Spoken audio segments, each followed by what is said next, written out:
everybody, hope you're having a nice day. I thought I would sit down today and talk about all the books I read in May, which was these, plus one more which was on Kindle.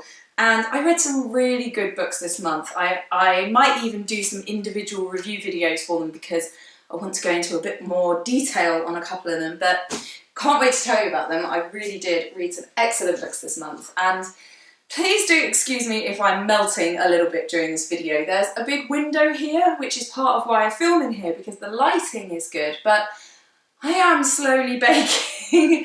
And yeah, also I'm really sorry if you can hear my voice is a bit croaky. I've just got over a cold, so there's that as well. But yeah, I'm doing that typical British thing of moaning about the hot weather after weeks of moaning about the rain. I'm now too hot, so there's that.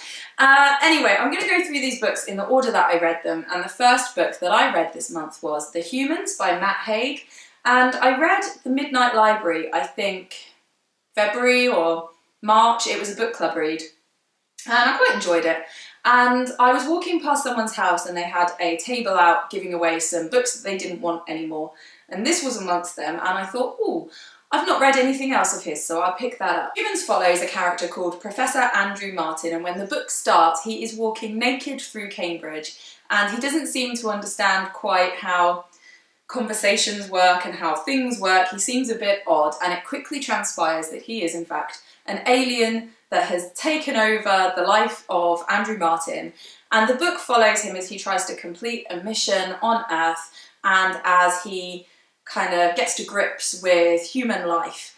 And the book has themes of mental health that Haig often writes about, or I don't know if he only writes about mental health, I've not read all of his stuff, but it's a theme that he is passionate about. So this also does talk about mental health. It also is about kind of humanity and life and that kind of stuff.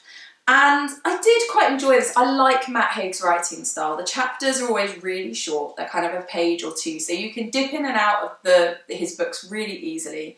I say in my vast experience of having read two, but they are the ones I've read are very easily readable, very accessible. And so I got through this really quickly, which is always a good sign. I found parts of it really funny. There's also some kind of dark elements in this book. But on the other hand, there were parts of it that I just found a bit kind of silly. And I think it kept making me think of Third Rock from the Sun. It was just a bit too comic, I suppose. So when it was having kind of deep, meaningful parts, I couldn't get into them. It didn't kind of touch me in my soul. I think The Midnight Library I got a lot more from. I didn't find this particularly poignant. It was kind of, to me, just sort of an enjoyable, fun book, but I know that lots of people really enjoy this and I've got an awful lot from it. So I preferred The Midnight Library, but this, you know, it was okay. I enjoyed reading it. It was a fun read, but not one of my favourites. I think I gave this 3 stars, so it was okay. I then went on to read this one, I Confess by Barclay. This was in a box of stories box that my husband bought me for Valentine's Day, I think. And just as a disclaimer, I was sent a box of stories before, and so I have an affiliate code from when I did that. But this book was from a box that we bought with our own money, just for transparency. So yeah, anyway, this was from a mixed box, and this is a thriller. And it's set in Ireland, and it starts off with a group of friends when they're young, and then it kind of transports to them as adults as they are in a kind of fancy hotel, manor house type of place, which one of the couples in the group of friends owns and runs. And the friends are reuniting, and it follows their interactions, their relationships, and a body is discovered in the book, and they then have to kind of figure out what's happened and what they're going to do. What I did like is the setting. It's set in Ireland. I have Irish family. I've got a real fondness for things set in Ireland. But I think really my enjoyment stopped there. It took me a long time to get into it. I like a thriller. I find them quite, I suppose, like escapism, and yeah, I'm normally quite a fan of a thriller, but this just, I couldn't get into it. I didn't particularly, get into any of the characters. None of them I particularly liked or particularly disliked. Do you know what I mean? Like, I didn't respond, I suppose, to any of the characters. And I felt that it was a bit like kind of a Goosebumps type of book. Like, it had these scary messages, which I was a bit, I don't know, I didn't like it. And then maybe crossed with a whodunit where they all end up in a circle and kind of all discussing it. And I found the conversations, the dialogue was all a bit, it wasn't realistic to me. It all kind of felt a bit jilted, and I couldn't get into it, and when it got to the end I wasn't that bothered by what happened. So yeah, not one for me, I'm afraid. I gave it 2 stars, but there we are, you can't like them all. And then the next book I read was a book club book, which I read on Kindle. It was The Woman in the White Kimono. So it follows 2 stories. You have Tori in modern day America, and her father is dying of cancer, and she's navigating those final moments with him. And then it jumps to post-World War II Japan and a character called Naoko. And Naoko wants to marry a man called Hajime, and she's trying to teach him how to present himself to her family so that they will accept him. But her family want her to marry a man called Satoshi. And so it follows these 2 character arcs as they begin to interweave with each other. And so the main thing I did not like about this book, which kind of coloured how I felt about the rest of it, was that particularly at the start, the writing is very romantic, and I'm not one for a romance. I think when it's quite kind of dramatically romantic, so it's like, from the moment I saw her, I knew she was the one for me and for the rest of our lives. I think I've just got a heart of stone. Book club laugh at me that as soon as there's a romance built up, I just want it to crumble. Just want some drama. I'm not one for really a happy ending either. So, yeah. I found the first probably 100 pages or so, it's a lot about the relationships with all these characters, and I just couldn't get into them and found that I wasn't picking the book up because of that. And then as it goes on, it starts to get more interesting because it covers real historical events. And so what I found interesting about it, the main thing in it, which I don't want to give spoilers of, was something I'd never heard of, and I'm really glad I read about it and that this book is bringing awareness to what happened. But also the book talks a lot about the relationships between Americans and Japanese people following World War II, which just wasn't something I thought about. And it highlights what life was like for an American person living in Japan following World War II. And I found that really interesting in all the kind of cultural side of things. And it was, the historical stuff, the kind of non-fiction stuff, the story behind the book I found really, really interesting, but the writing style was just not for me. And so, I'm glad I read it, but it wasn't for me. I think I gave it 2 stars, 3 stars. It might have been 3 stars actually, because as I say, the subject matter was really interesting. So then I went on to read When Breastfeeding Sucks by Zainab Yate. And I've been meaning to read this book since it came out, which was in 2020, which actually I thought it had been out a little bit longer than that. Anyway, so this is about something called breastfeeding aversion, which is something that I had with all 3 of my children. And breastfeeding aversion, when it rears its head, if it rears its head, the best way I can explain it from my experience is that when you're feeding your baby, it feels like when somebody runs their nails down a blackboard, or any of that kind of icky, like somebody biting on fabric or something like that. Do you know that just sets your teeth on edge? And you're feeding your baby and you want to have that sort of, quiet moment at the end of a day, and it's, you know, it's all lovely and peaceful, and oh, my baby. And actually how you feel is, I want to put them down and I want to get out of here. And the adrenaline's going and you feel angry and panicky. And yeah, for me, it was something that was definitely linked to hormones. I can't remember what part of my cycle I used to experience it, but it definitely was hormonally linked.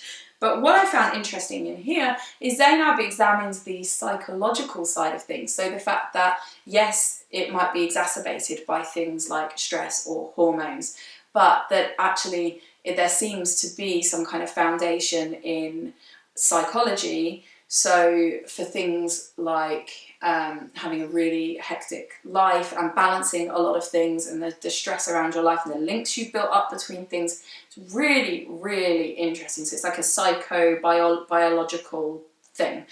What's also really fascinating is that, so when I had my son, I had never heard of this. There was no information out there about it. So I experienced it, but I didn't know what it was. I'm pretty sure that when I had my daughter in 2012 and was feeding her into 2013 and probably, yeah, into 2014 as well, that there was information starting to emerge about this and people talking about it, because actually it's relatively common.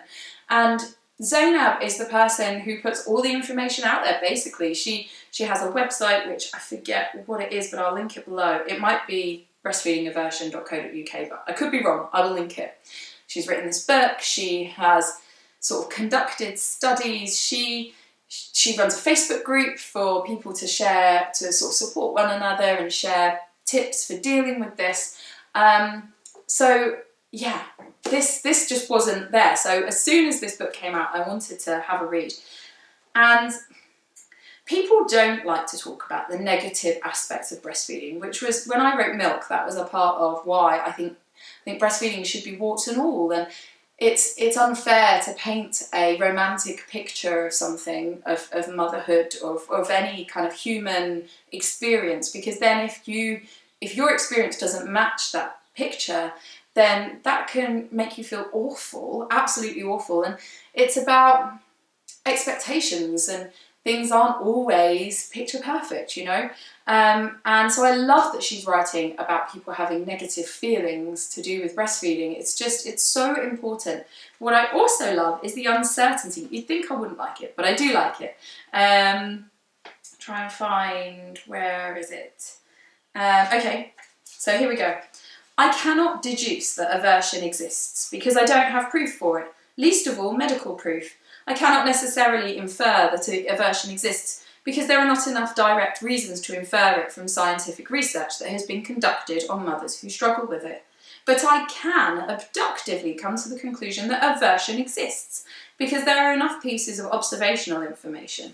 And I love that. You know, there's not information out there because studies haven't been done and there's no sort of proved causal link. But Zainab has done kind of surveys and I forget what they call it, but, you know, research where you're looking at people's stories and perceptions and looking at patterns and finding what links there are between people's experiences that explain why aversion happens, what the triggers are, what can help.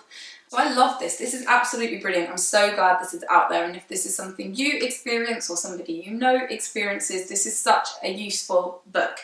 I would give this 6 stars if I could. It's just so well written and so important and fab. I absolutely loved it. So then after that I read this book, Perimenopause Power by Maisie Hill. Now I have not read Period Power, but I saw it going around and was interested, just never got around to reading it. When this one came out, I really, really wanted to have a read. So perimenopause is the period before, period isn't really the right word, or maybe it is, the time before your menopause. So your menopause actually is one moment in time, which apparently is a year after your last period. So that is the menopause, and then you are postmenopausal. The perimenopause is the years where your hormones start to, I suppose, prepare for menopause, and it can go on for a really long time. And so I'm 37, and so this is all kind of in my future, but actually I have been having some issues with my hormones, which I'm waiting for tests on, and I will talk about it on here when I know what's going on. There's kind of nothing to say at the moment.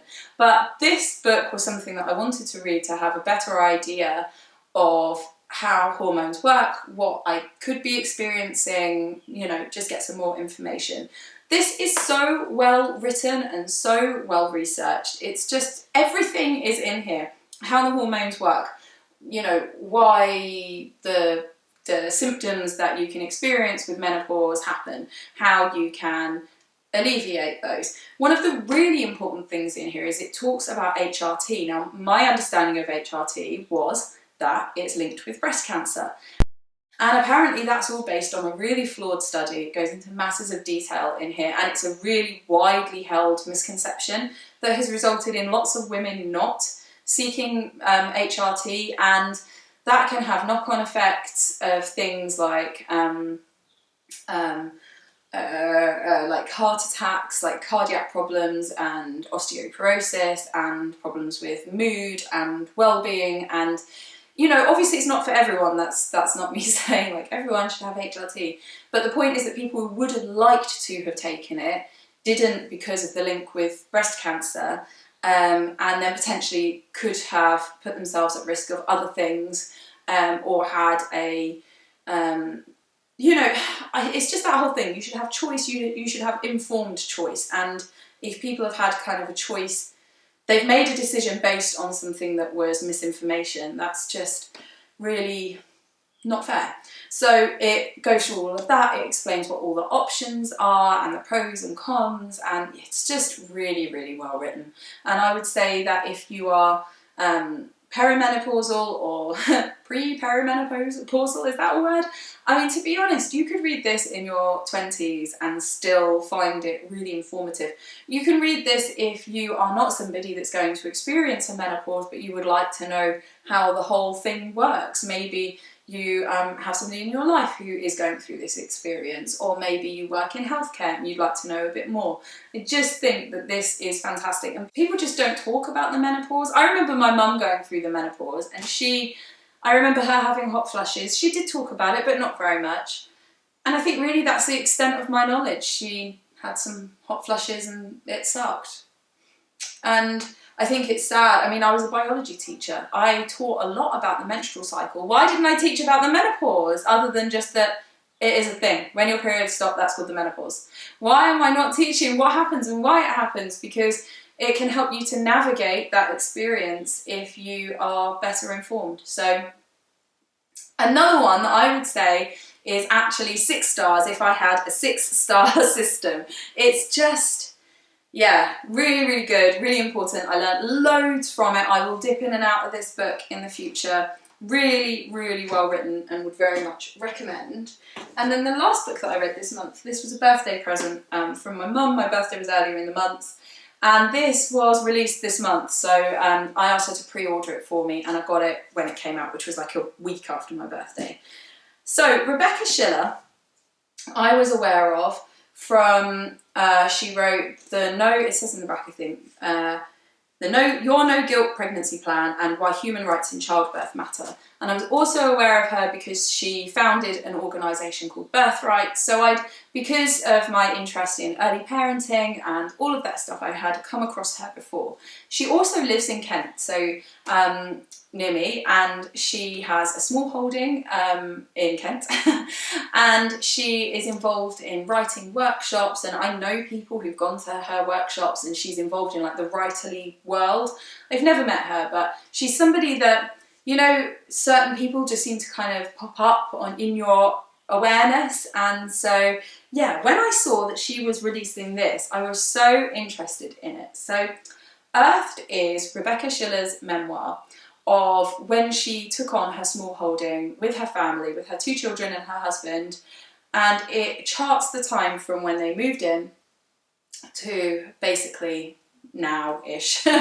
And it's just beautiful. So it follows her mental health and the workings of her mind, and kind of weaves that into the the earth, the soil, her experience of growing plants. And she hoped when she moved into the small holding that she'd be able to live the simple life and connect with the earth. And actually she had a mental breakdown. And it's so beautifully written. It's so poetic and just gorgeous. And so it really, really touched me. There are sweet bits and sad bits, and it's bits that make you cross on her behalf, and it's reflective and thoughtful and so many things. It's just absolutely stunning. It says on the back, so Sophie Hewood, author of the Hungover Game, says the How I Moved to a Field and Had a Breakdown book. And that basically is it. And it's just lovely. Really, really lovely. Yeah, and I recommend you follow Rebecca Schiller's Instagram and for writerly things, and also goats. Who doesn't need more pictures of goats in their lives? And one of her goats recently had a baby, and it was like a moment on Instagram. So yeah, loved this, and I'm really, really glad that I read it. And again, this is another one where I gave it 5 stars, but actually this could be a 6-star read. This was just beautiful. I just wanted to be like in the words. Oh, and another thing I wanted to say is the cover is painted with pigments made from plants from her plot. So for example, the really bright yellow is made from dahlias, and the like greeny yellow, let's find a blotch of it, I suppose there, is made from nettle and goat's milk. And I just love that. It's painted literally with like things from her small holding, and it's just beautiful in every sense of the word. Such a lovely book. So that was everything I read this month, and I thoroughly enjoyed these books. I would love to know if you've read any of these. Leave me a comment to let me know if you have and what you thought of them and what you're reading at the moment. I would love to know. Please hit like if you enjoyed this video. Thank you for watching, and if you haven't already, please do subscribe for more videos like this one. Take care.